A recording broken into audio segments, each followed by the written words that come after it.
Good morning बच्चों। सामान्य संक्रामक रोग उपचार एवं बचाव के इस पाठ में आज हम लोग वायु द्वारा फैलने वाले रोगों के बारे में पढ़ेंगे।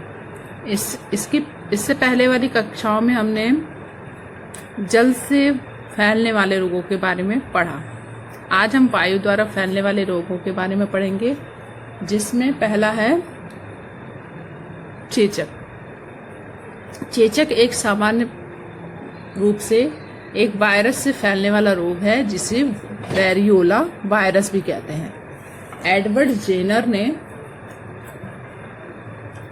एक ऐसे टीके का आविष्कार किया कि जो बच्चों के 6 माह से आयु से पूर्व लगा दिया जाता था, जिसके फलस्वरूप सदैव के लिए चेचक के वायरस को नष्ट कर दिया जाता था। उससे चेचक का प्रकोप नहीं होता था। इस टीके का आविष्कार चेचक के वायरस का उन्मूलन करने के लिए मानव जाति का सबसे बड़ा कल्याण किया था। तो एग्जाम में आता है कि चेचक के टीके को आविष्कार करने वाले वैज्ञानिक का नाम बताइए। तो उन वैज्ञानिक का नाम है एडवर्ड जेनर। और चेचक किस वायरस से फैलता है? वेरियोला वायरस से। तो चेचक एक प्रकार के वायरस से फैलने वाला रोग है, जो एक महामारी के रूप में भी फैल सकता है, जिसकी चपेट में आकर लाखों व्यक्ति, विशेष रूप से बच्चे, काल के कलवित हो जाते हैं, यानी उनकी मृत्यु हो जाती है। भारत, पाकिस्तान, बांग्लादेश, बर्मा, नेपाल आदि देशों में इसका प्रकोप अधिक होता है। किंतु जब चिकित्सा के क्षेत्र में उन्नति के फलस्वरूप व्यक्ति को वैक्सीन के टीके लगाए जाने लगे, तब से इस पर काफी काबू पाया गया है।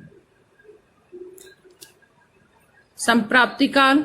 चेचक का संप्राप्ति काल है। चेचक का संप्राप्ति काल इस रोग के उद्भवन काल, यानी रोगाणु के शरीर में प्रवेश करने से 10 से 12 दिन या कभी कभी 15 से 20 दिन भी लगते हैं। दूसरा अब कारण, यह विषाणु द्वारा फैलने वाला रोग है।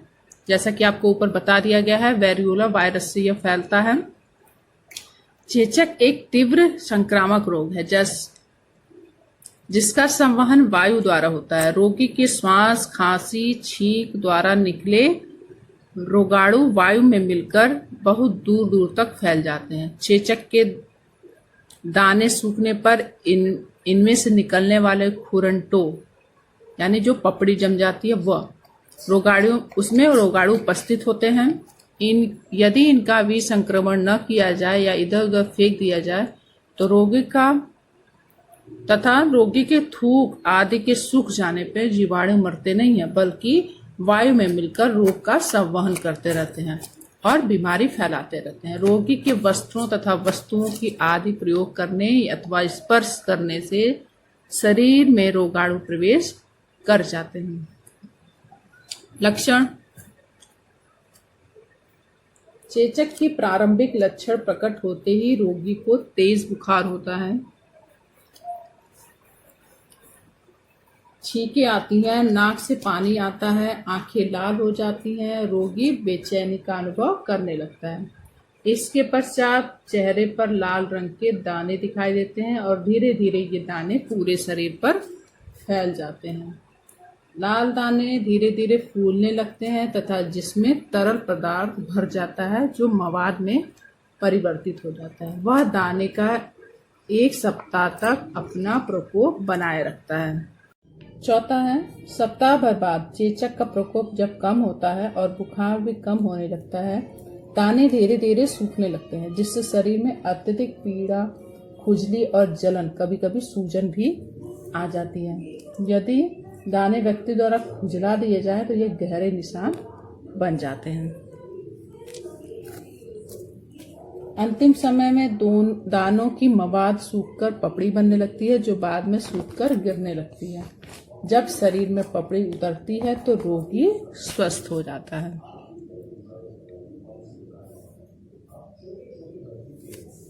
अब आता है चेचक का उपचार एवं बचाव।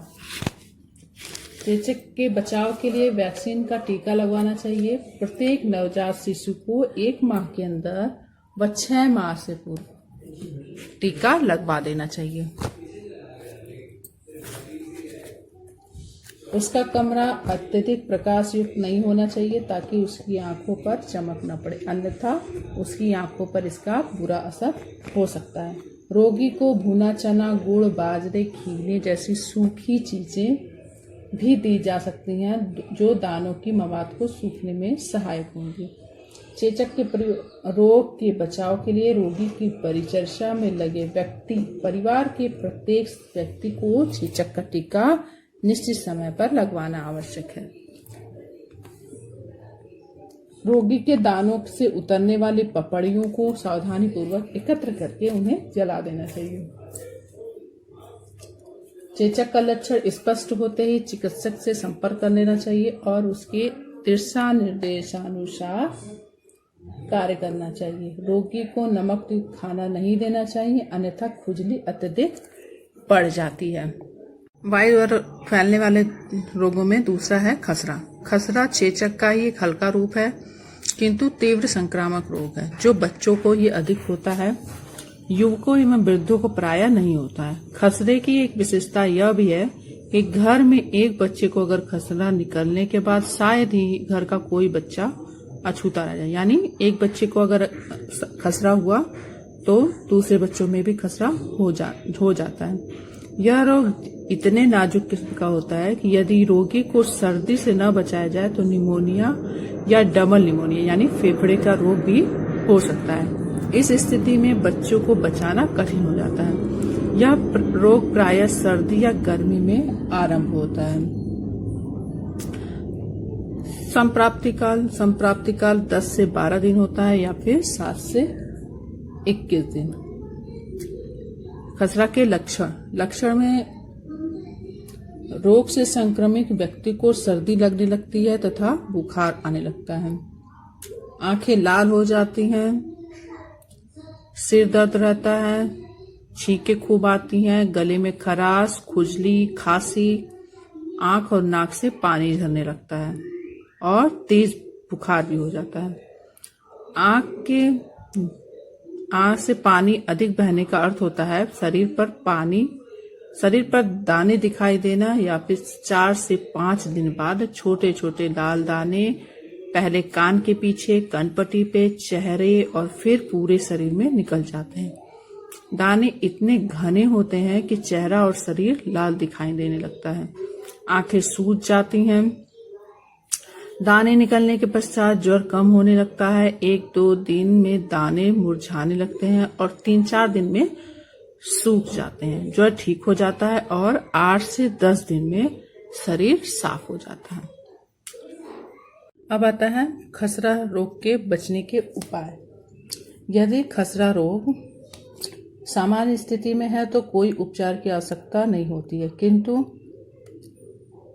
रोगी अगर सामान्य स्थिति में नहीं है तो रोगी की उचित देखभाल की आवश्यकता होती है, जिससे निमोनिया रोगग्रस्त से होने की संभावना न रहे। खसरा रोग के बचाव एवं उपचार के लिए निम्नलिखित उपाय किए जाने चाहिए। जैसे रोगग्रस्त बच्चे को घर के अन्य व्यक्तियों से अलग हवादार कमरे में रखना चाहिए। बच्चे के नाक और गले से निकले स्राव को स्वच्छ कपड़े से पोंछकर उसे जला देना चाहिए। जब बीमारी बड़े स्तर पर फैल गई हो तो कुछ समान बचाव को उपाय अपनाकर, जैसे सफाई रखना, नाक गले की सफाई, रोगी की उचित दूरी, निसंक्रामक द्वारा कुल्ला कराना इत्यादि करना चाहिए। रोगी को अत्यधिक सर्दी एवं गर्मी से बचाना चाहिए। बच्चों में इस रोग की प्रतिरोधक क्षमता कम होती है, परंतु एक बार खसरा हो जाने के पश्चात प्रतिरक्षक क्षमता उत्पन्न हो जाती है, अतः बच्चे को खसरे की टीका अवश्य लगा देना चाहिए। सामान्यतः बच्चों को 2 से 3 बार खसरा निकलने की संभावना होती है, परंतु अलग अलग प्रकार से उत्पन्न खसरे की प्रतिरोधक क्षमता भी अलग अलग होती है। रोगी के आहार में गर्म दूध, चाय, कॉफी और फलों का रस देना चाहिए। सब्जी देना चाहिए जिससे रोगी को कब्ज ना हो।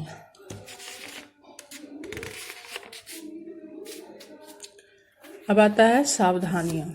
खसरा से बचने के लिए क्या क्या सावधानियां रखनी चाहिए। खसरा निकलने पर रोगी के फेफड़े, कान, आँख, नाक आदि विशेष रूप से प्रभावित होते हैं। अतः यदि रोगी की चिकित्सा व परिचर्या में डॉक्टर की आदेशों का पालन न करके मनमानी या असावधानी हुई तो ज्वर, निमोनिया में परिवर्तित हो जाता है। कान में पीड़ा या कम सुनाई देने की स्थिति आ सकती है। जब तक ज्वर रहे तब तक रोगी को फलों का रस, दूध, सब्जी पर रखें, कब्ज न होने दें। इससे कभी कभी अरंडी का आधा चम्मच तेल गुनगुने दूध में मिलाकर दे देना चाहिए। कभी कभी रोगी को खसरे के दाने कई दिनों तक नहीं निकल पाते, तब उससे 2-4 सूखी बादाम खिलाना या फिर 10-15 मिनट गर्म पानी से स्नान कराकर कंबल उड़ाकर सुला देना चाहिए।